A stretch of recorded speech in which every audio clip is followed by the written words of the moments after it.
Alright, let's talk about the Stop Killing Games initiative, which is an initiative that I'm fully for, fully support. I feel like if you are someone who actually plays games, there's no reason why you wouldn't be for this particular initiative.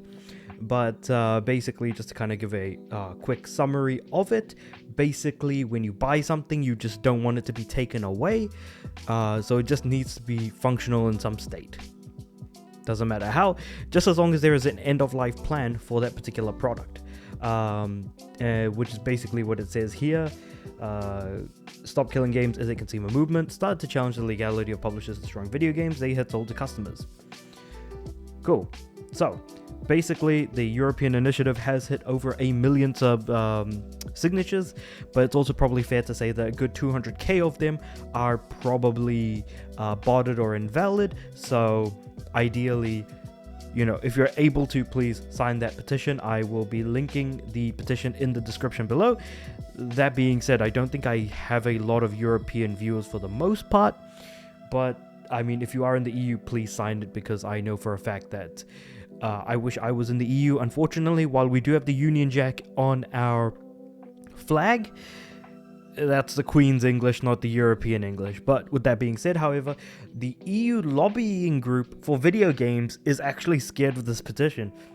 Now that it's hit its numbers and getting a decent amount in overdrive, actually, with that extra 200 and how many K? 250k. The EU lobbying group are really starting to get scared and are trying to defend the current practices. Basically,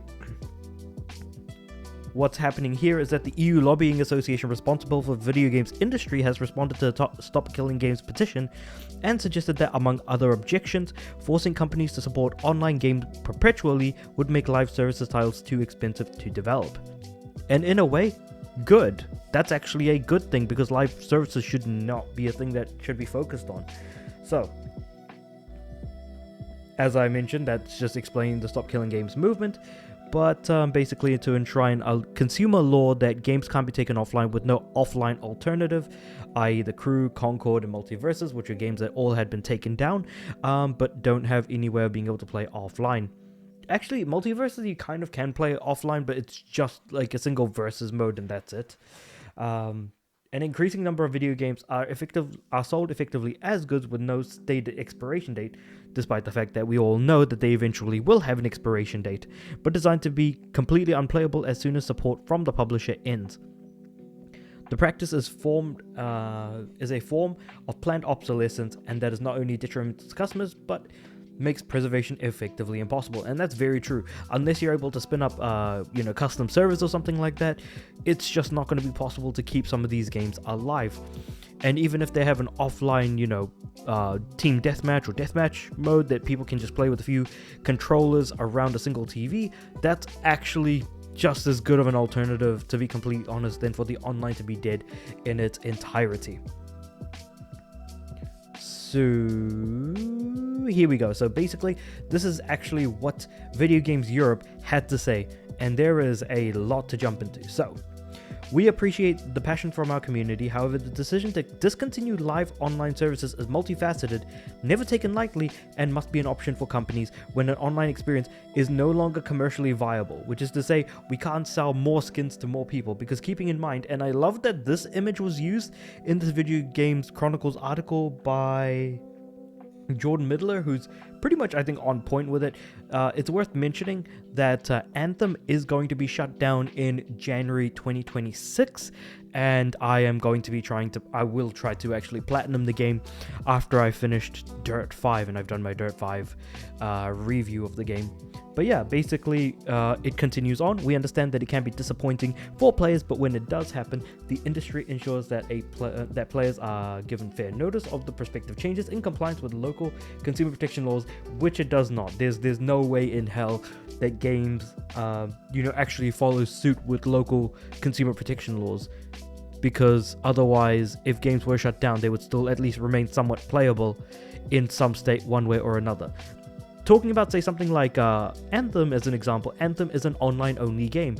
I have like 3 physical copies of the game because I got 2 copies for me and my little brother, which was like $8 each, and then I think I got another copy alongside when I got Mass Effect Legendary Edition, I was just given a copy of Anthem for free just because.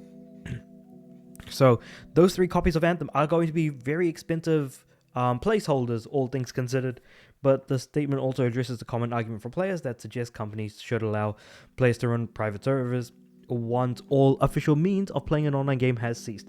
Private servers are not always a viable alternative option for players, as the protections we put in place to secure players' data, remove illegal content, and combat unsafe community content would not exist and would leave rights holders liable. Then it's claimed, due to some games being developed from the ground up to be online only, it would be prohibitively expensive for developers to develop these games in a way that would be supported, or that could be supported when official developer support ends. In addition, in regards to this little bit here about, hey, what if the game was online only and was meant to be that way? I look at games like, and I can't believe I'm about to say this, The Avengers. The Avengers game, while it's not particularly great, added an offline mode before the servers were shut down. The servers are, I think, no longer functional, but the thing is that you can still play the game offline because that patch was added. The same thing can be said for another superhero game, Suicide Squad Kill the Justice League. Those guys did exactly the same thing. So it's worth keeping in mind that, yes, while online-only games exist, there is a possibility of being able to patch in an offline mode. And I think the Crew, Motorfest, and the Crew 2 are going to be getting offline modes in the not too distant future as well, which was announced by Ubisoft. But yeah, it's just interesting to see that being the case. In 2024, Valorant Studio Director of Marketing Josh Harrison said that developers who shut down live service titles should consider releasing a modified version that supports private servers.